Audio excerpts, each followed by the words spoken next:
प्रमुख मंडली, इसी प्रकार अपने मन व चित्त की समस्त वृत्तियों को एकाग्र रखते हुए एवं अपना ध्यान सन्मुख और सुंदर सिंहासन पर सुशोभित अपने परम इष्ट देव श्री सतगुरुदाता दयाल जी महाराज जी का पावन दर्शन दीदार करते हुए प्रेम सहित बोलिए जयकारा बोल मेरे श्री गुरु महाराज की जय। भाग्यशाली गुरुमुखो, ये हमारे परम सौभाग्य का प्रत्यक्ष चिन्ह है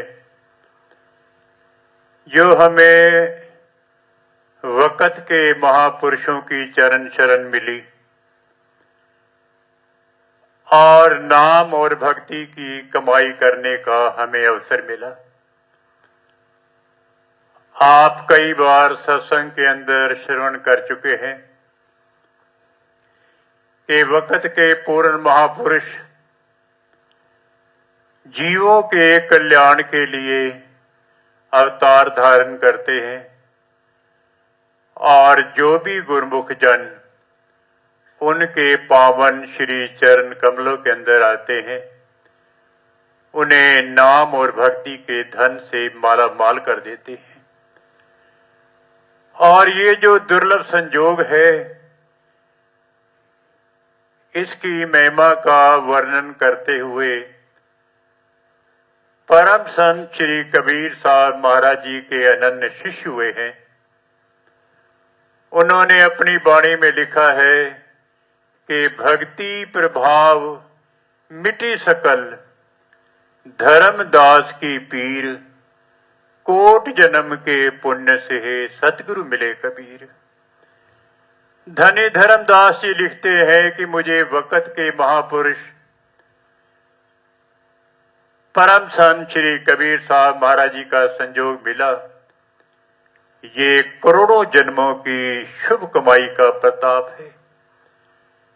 हमारे श्री सतगुरुदाता दयाल जी महाराज जी ने हमारे ऐबों को नहीं देखा, हमारे गुनाहों को नहीं देखा और हमारे कर्मों की चिट्ठा को भी नहीं देखा।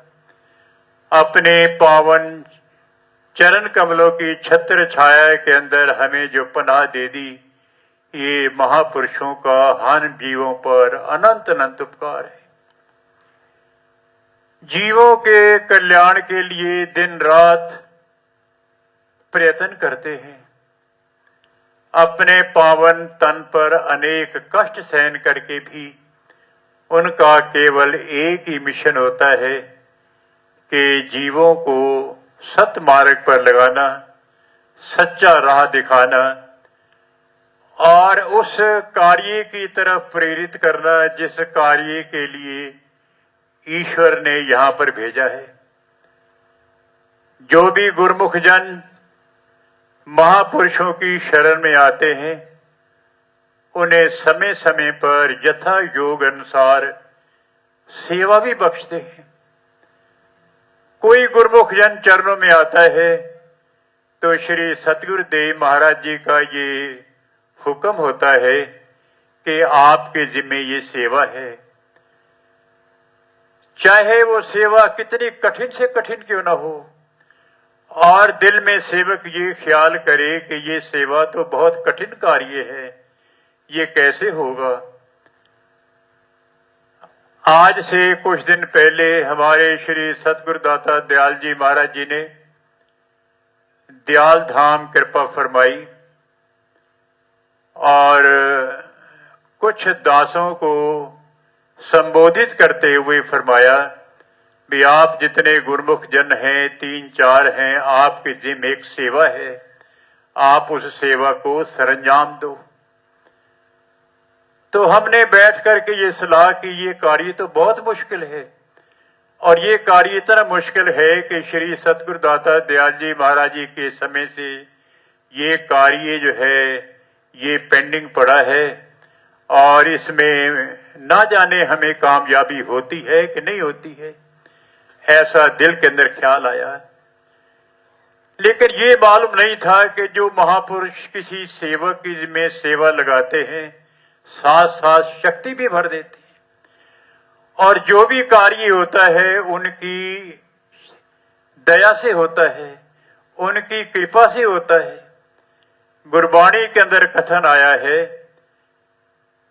कि गुरु के गृह सेवक जो रहे, गुरु की आज्ञा मन में सहे, आपस को कर कछु न जनावे, हर हर नाम हृदय सद ध्यावे, मन बेचे सतगुरु के पास, तिस सेवक के कारज रास, सेवा करत होत नेकामी, तिसको होत प्राप्त स्वामी, अपने कृपा जिस आप करे, नानक सो सेवक गुरु की मत ले।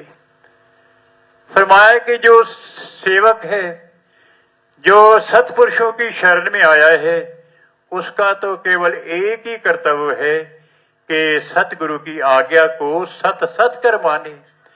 और कोई भी कार्य अगर श्री सतगुरुदेव महाराज जी की तरफ से सेवा सौंपी जाती है, दिल के अंदर ये ख्याल करे कि ये जो सतगुरु ने ये दया की है, कृपा की है, ये कार्य तो उन्होंने खुद किया हुआ है। आज जिस सेवा का जिक्र मैंने पहले किया है, कल दोपहर के समय जिस दफ्तर के साथ संबंधित ये कार्य था, उस दफ्तर में अफसर को फोन किया कि हमारा आपके साथ ये काम है। तो ऑफिसर ने कहा कि आप यहां पर मेरे पास 4:30 बजे आ जाओ और मैं आपकी सारी बात को सुनूंगा। हम 4 गुरमुख जन वहां कल पहुंचे और उस अफसर के सामने जैसे बैठे तो अफसर ने फाइल खोली, जो हमारा काफी समय से पेंडिंग कार्य था। तो कहने लगा, भाई आपका काम जो पहले से हुआ पड़ा है। जैसे ही उसने ये कहा कि कार्य कैसे हुआ पड़ा है, उसने सारी बात बताई कि जो भी परेशानियां थी, जो भी कठिनाइयां थी, वो सब कुछ कुदरत की शक्ति ने सब हल कर दी है।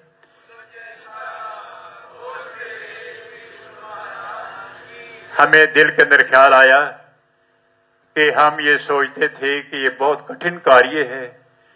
जिस दिन ये श्री सतगुरुदेव महाराज जी का हुक्म हुआ, हम 4 गुरमुखों ने बैठ करके सलाह की और सबका ये ख्याल था ये कार्य तो बहुत ही कठिन है, क्योंकि इसके लिए तो कई बार हम दिल्ली भी जा चुके हैं, रेलवे मिनिस्टर को भी मिले हैं, लेकिन तब भी ये कार्य नहीं हुआ।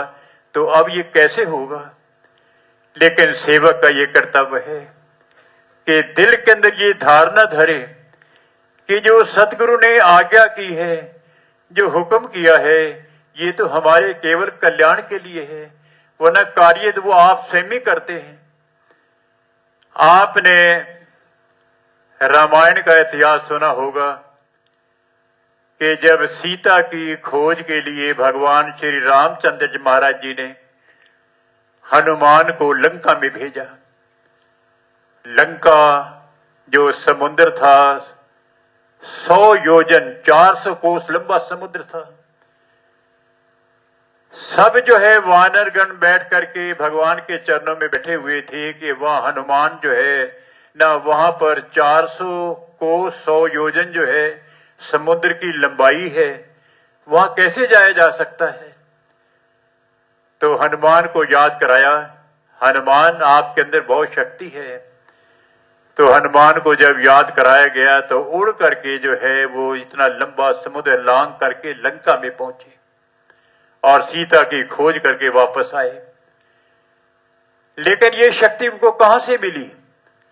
केवल भगवान के चरणों से ही मिली।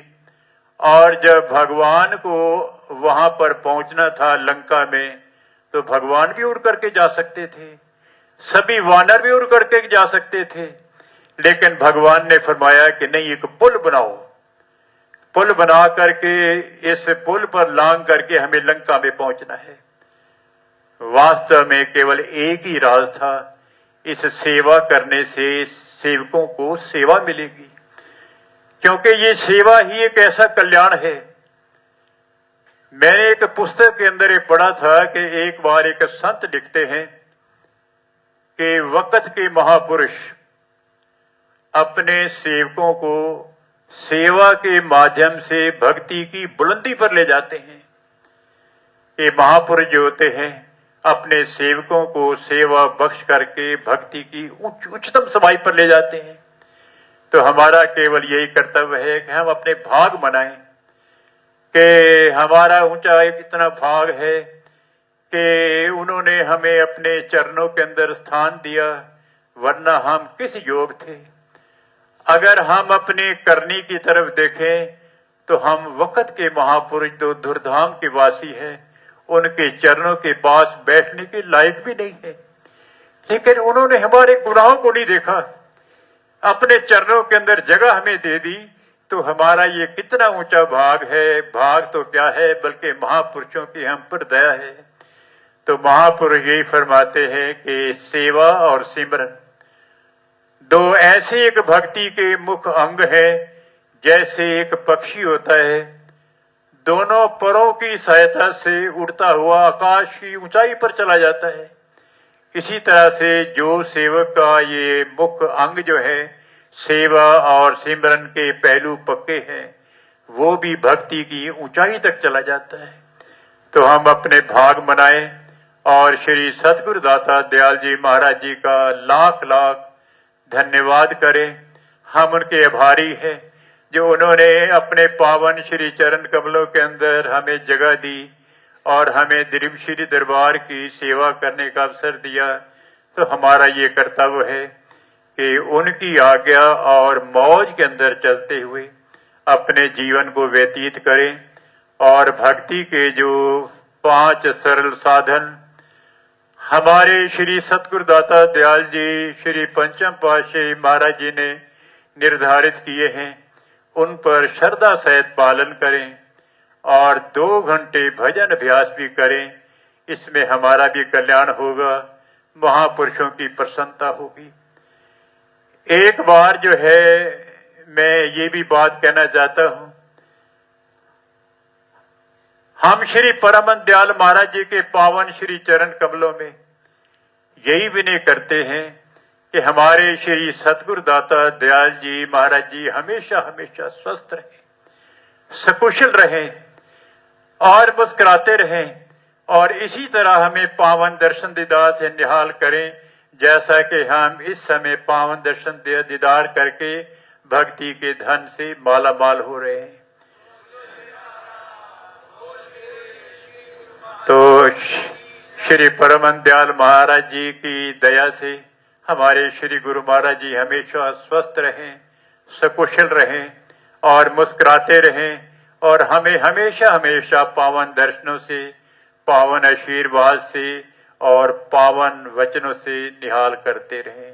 बोलो जयकारा बोल मेरे श्री गुरु महाराज की जय। आज के शुभ सत्संग की, शुभ श्री दर्शनों की एवं परम पूजनीय महात्मा जी के दिव्य सत्संग की आप सभी गुरुमुखों को लाखों लाख बधाई हो। बोली जयकारा बोल मेरे श्री गुरु महाराज की जय। श्री आनंदपुर वासी भगवान की जय। ऐसे ही और सत्संग सुनने के लिए इस चैनल को सब्सक्राइब करें, गुरुमुख जनता का अवश्य शेयर करें, ताकि वह भी घर बैठे बैठे परम लाभ प्राप्त कर सकें। बोलो।